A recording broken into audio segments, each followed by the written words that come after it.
Yeah, so just while Elijah's getting ready, I don't know if you guys can see me or not, or if I'm just a talking voice from the ceiling, but there we go. Okay. Yeah, so just to kind of give a really quick context, I know we've talked about and sort of presented some results from the boot camps in the past, but DFS Lab has been doing a series of boot camps for the Mojaloop community. And the format is generally one where we'll put out a call to companies who are out there building a fintech, usually fintech solution, although we've had some banks and telco operators in the past as well. And we've gotten participants, everything from Flutterwave or Paystack, some of the market leading companies across Africa, to smaller ones or a little bit earlier stage in their growth and development. But the idea is that we bring them in, we give them an introduction to the Mojaloop technology and platform and architecture. And then we run them through both a design sprint first to really clarify around a problem within their product flow that they want to solve, and create a prototype based on that. That's both a design user experience prototype and a technology proof of concept built on a Mojaloop sandbox. And we do that for a couple of reasons. The main reason is to create validated user test cases built in Mojaloop that have not that have come out of a really deep design thinking process by actual market players. So the reason we do that design sprint part of it first is to validate that if they really had Mojaloop available in their home country, in their home environment, that this is a product feature that they would likely build using the Mojaloop platform. And then they then have to really dig in and learn Mojaloop really, really well in order to build it. And so it gives us this kind of feedback for the Mojaloop developer community for how real commercial players would use it in a real scenario. So that's the main goal. And we're going to be sharing in a week or two sort of a much deeper readout and analysis of all the different projects that were created during the bootcamp. There was 9 of them, and what each of those companies sort of did, and what that reveals about sort of way that Mojaloop is architected, and the way that its APIs and other documentation are created, and sort of any aspect of the system. It also has a secondary benefit that it creates a bunch of companies out there who are now very kind of deeply familiar with the value of Mojaloop, and hopefully can be sort of allies and fellow travelers in the future. So that gives you some of the context. It's a 4-day process. Each of these companies went through, and like I said, they start kind of defining a design problem or a problem within their product flow. They build a sort of a prototype around that to create a new user experience that hopefully resolves the problem that they were having, and then they build a technical proof of concept on the back end. And there was a lot of great, really creative, cool solutions that came out. But we picked these two both because they had, really interesting solutions, but also we felt like the use cases that they were sort of building to were very relevant ones, and ones that we see real need for, and likely to be things that people are going to want to use Mojaloop for in the future. So with that context, I'll hand it over to Elijah, I guess, if you're going first, to share their demo and what they learned.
Hi, can you all hear me? Oh, good. Hi, everyone. Jumbo. So I'm Elijah Okello. I'm a student at Makerere University in Uganda. And we participated in the DFS Lab Modular Bootcamp. So when we joined this the bootcamp, we had actually been earlier part of the Women in FinTech Hackathon organized by High People. So we wanted more nurturing on the technology to be able to, build more solutions, rather build up on our solution that we had, which is doing bulk payments, right? So the company is AlphaGiri that we started. We have a really long story with Mr. Innocent Kawaya. He's a good mentor to us, and he helps us a lot. So so we designed and built a bulk payment solution. So during the 3-day sprint, we had a lot of ideation and design thinking and generally use case validation with Jake. Jake was actually our facilitator. So we had a lot of time to think about why do we need to do this validation for the use case, and we actually found that it was actually very important for such a solution to be existing in the country. So for some context, the country, Uganda, has banks, right? And these banks have they have systems, actually. They have built systems, but the requirement to be able to do a bulk payment from a bank system is that you should have a bank account in that bank, right? Yeah, so we needed so there's really a need to have a certain sort of, I don't need to be in your bank to generally initiate a transaction, right? So that's where 3PPI comes in to help with third-party payment initiation, where we have a system that really is not coupled to any sort of bank, but can perform transactions on behalf of the user, right? So we have a system that's doing that. So this is the system. We built a multiplayer video of the demo because I couldn't set up the entire thing on this machine. So I'm going to play, I just need to run through the slides real quick and then I can share with you that video. So why AlphaCent? AlphaCent is the solution we're building, the bulk payment solution. So it's under our company called AlphaGiri. So we have easier fund dissemination regardless of digital financial service provider, easier record management and accountability for businesses, and also bulk account verification before funds are sent using account lookup. So we have found a really cool feature with the Modular Loop 3PPI Open API. So that helps us to verify the name of the person that funds are being sent to, so that in the event that the name doesn't match what the FSP on the other hand has returned, the transaction is going to fail, right? It has to fail because then you're sending money to someone else. Yeah, and that's a real problem in Uganda. Even though FSPs return names, some people make mistakes and wrong transactions are made. So a problem in bulk payments is making a wrong payment to 400,000 people. So that's bad. That's really bad. You're paying 400,000 wrong accounts. So we need to have real account verification before payment is made, and we rely so much on the account lookup functionality that is present. Yeah. So during the implementation, so we did some user interface mockups, and then we went into building, right? So we had a testing toolkit that was provided to us by the Modular facilitators, and the testing toolkit is really just a Docker compose, file. So we run it on localhost and we test. So it was challenging to go about bulk payments because 3PPI as of now only supports like one transaction at a time, right? Yeah, I think that's it. But I think we just had to find a way to make a lot of payments at once in a safe way, right? Yeah, so we had to run it in a traditional loop. Yeah, so we just loop through the entire thing in whatever language. So we used Python in our case. So there needs to be also clear documentation on how to go about account linking. I tried to read around, but I don't know. I would need some help with that. I have a question on multi-currency support. I know there's been a lot of discussion about that. I know at the time of making this slide, it was not so clear, but now it's definitely quite clear. Yeah.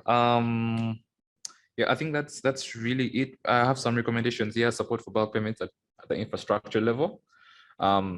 the hub itself, I think it would really be cool if there's some real, out of the box support with Moja Loop for bulk payments.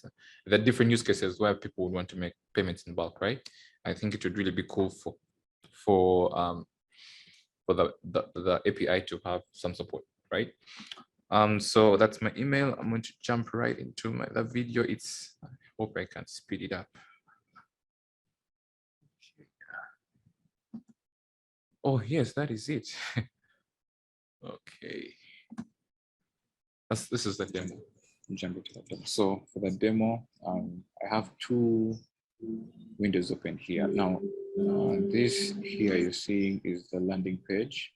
But for a little bit of more context, in our system, we have two users, right?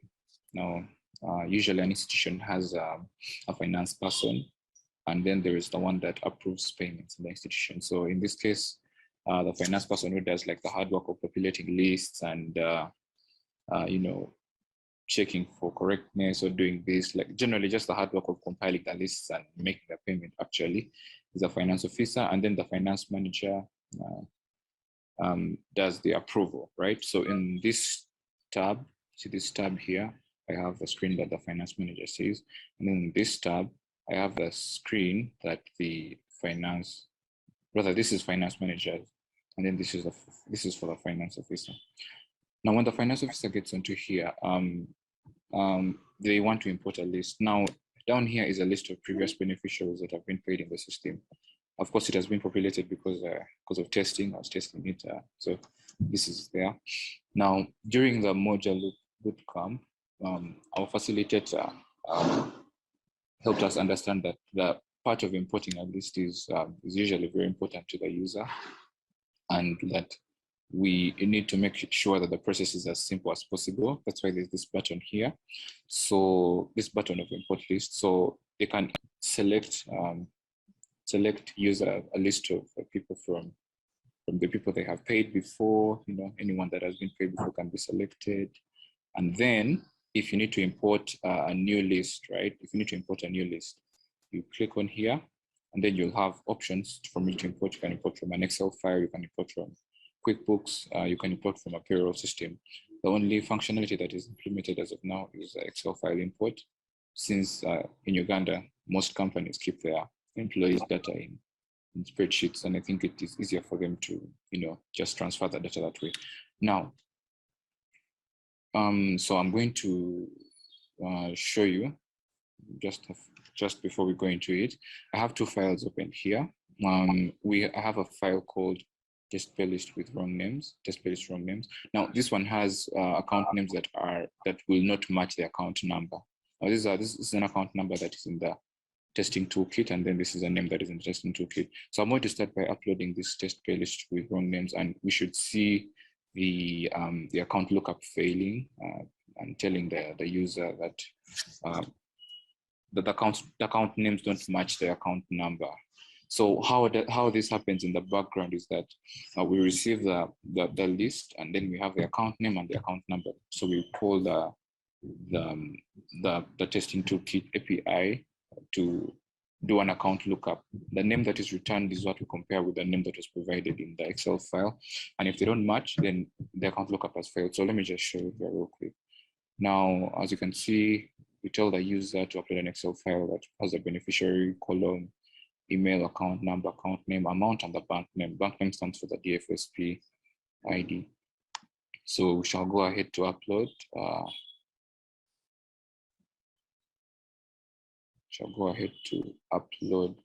The file. So I'm going to upload this one, test playlist wrong names.xlsx. So this one has wrong name, so we should see some accounts failing. So this is the data that has been imported. These are the people that were selected from the previous, and this is the data that has been imported from the Excel file. Now, the correct account name for this account number is Justin Trudeau. It's this one here. But as you can, if you notice, this one has an I missing, and this one has an I missing, and this one has an R missing. So they're the ones for which account lookup should fail. So after this, I think at this point, the user can then go down and then click preview playlist. So when they click preview playlist, this is going to submit it to the to the API, and then it should return results. Now, as you can see, there's some, account lookup results that have failed. And since they have failed, this button usually, which shows submit playlist for approval, is going to be grayed out, and the finance officer cannot submit this. So they will have to go back and they'll have to go back and select, either correct correct the mistakes, because you see these names, and this name is not just intruder. If you notice, this one is the correct one, and this two is the correct one. So these ones have been they've passed the account lookup. We have the testing toolkit running here in the background, so it's the one that's doing all that fancy stuff. So I'm going to go back and let's refresh it. So I'm going to now import a file that has correct names, okay? So I'm going to import a file that has correct names. I'm going to come back here. To import a file so this one has correct names, and let's import it. So these are the names. I think you can see the names are correct. And so I'm not going to select anyone from the previous list. Then we go into preview or playlist, and you can see the account lookup has passed, and this time around you can send approval. So down here you put the name of the list. I'm going to call it salaries for maybe site workers or something. I'll send it for approval. Now this will create a new batch playlist and send it to the server. Server will save it, and then the user will be routed back to this page. Now, as you can see, there's a new list that has been created here, and it shows status pending. It's pending because the finance manager has not yet, approved it. Okay, so let's head over to the finance manager screen. Now, on the finance manager screen, if I reload it, we should see a new payment that has just been created. So this one, you see, and you can see the button here is review, right? So when I click review, the finance manager can see the people that have been, populated, making sure that they are the people. Generally, he's just making sure that whoever is being paid is actually supposed to receive money. Yeah, that's it. I don't know, maybe background conversations can happen in the back. You can either reject or approve the list. So I'm going to approve this list, and I'm going to approve it, but they can reject it. So I'm going to just approve it. So after it has been approved, it shows approved over here. The salaries for site workers, as you can see, this one. When you go back to the tab for the finance officer, if I refresh, the pay list that we just created must now be approved, and it's ready for payment. This one here. So you can click pay over here. And when you click pay, once again, it previews the list of the people that are going to be paid, shows account lookup all looking good. So usually a playlist cannot reach this point if account lookup hasn't passed. I think that's pretty clear. Now at this point, usually when the finance officer is doing this, in this demo, we are moving on the premise that account linking was already done, and the company has two banks that have already been linked onto their system. And so at this point, you can choose a bank from which finances are to be picked. So I'm going to choose Centenary Rural Development Bank. This is a bank in Uganda, and I'll click pay. And when I click pay, it is going to do a bulk payment. Okay, it's going to do a PISP transfer for every person in the list.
such as M-Pesa, Mama Money in South Africa, or Advanced Microfinance Bank across multiple countries where they are present. And our mission statement is to develop human potential by creating solutions that empower people to easily and securely access products and services and provide them to their communities. And we aim to do that alongside with our other products with WynePay as well. WynePay is our product-led go-to-market model that allow agents and agent network managers to join in our open network and help them become economically viable by accessing our offer of multiple providers that they can access through the application.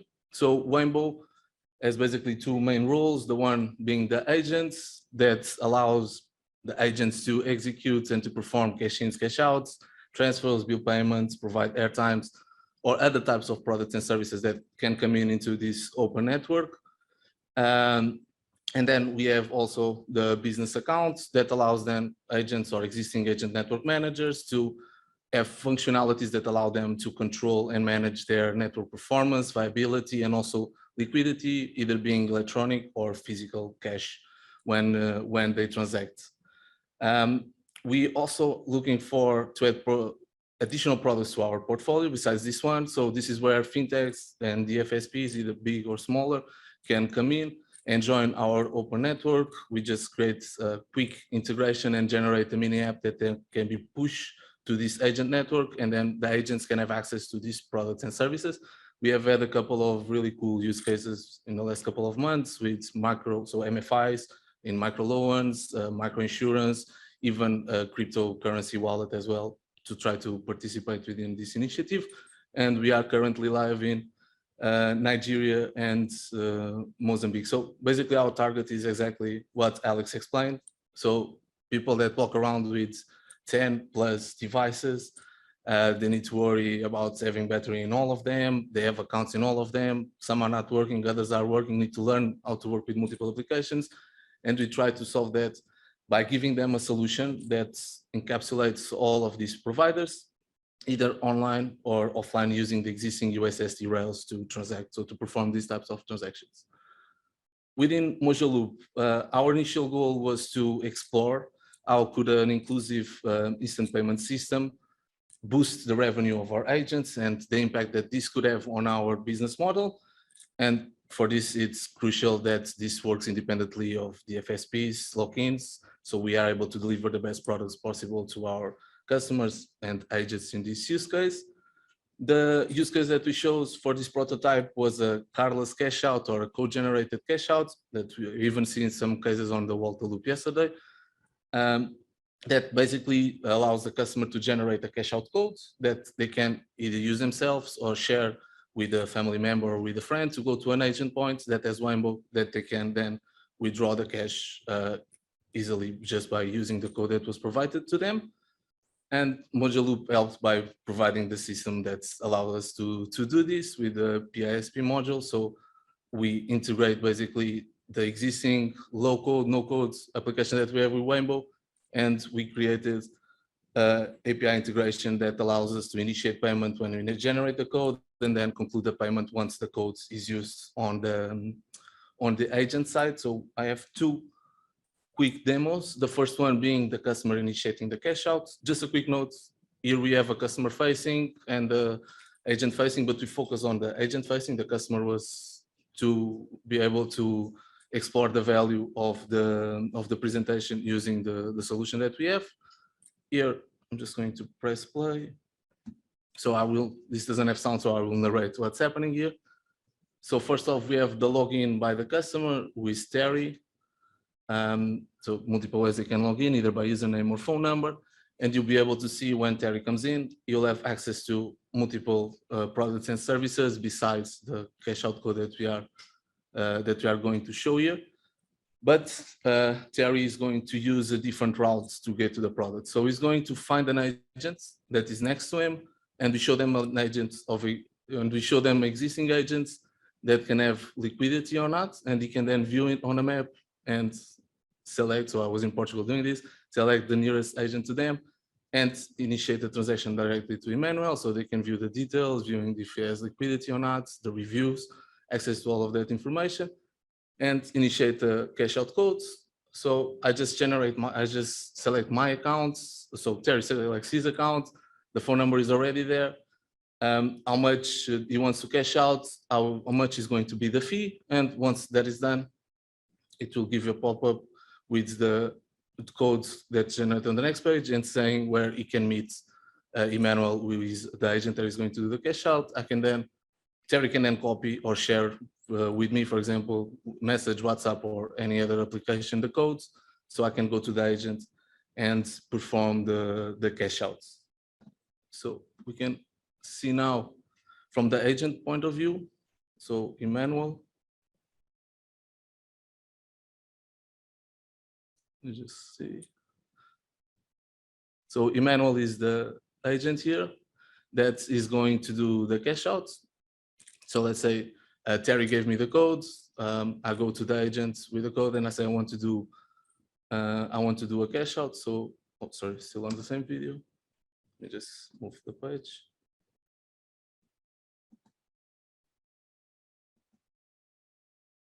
Sorry. Okay. So just repeating what I said, Emmanuel is going to log in. As an agent, you will see that they have access to, as an agent, I have access to different products than Terry has as a customer. And I have the codes that Terry gave to me. I go to an agent and I say, I want to perform a cash out.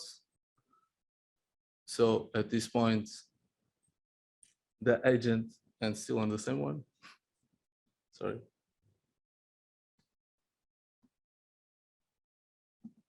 See if this is the right one.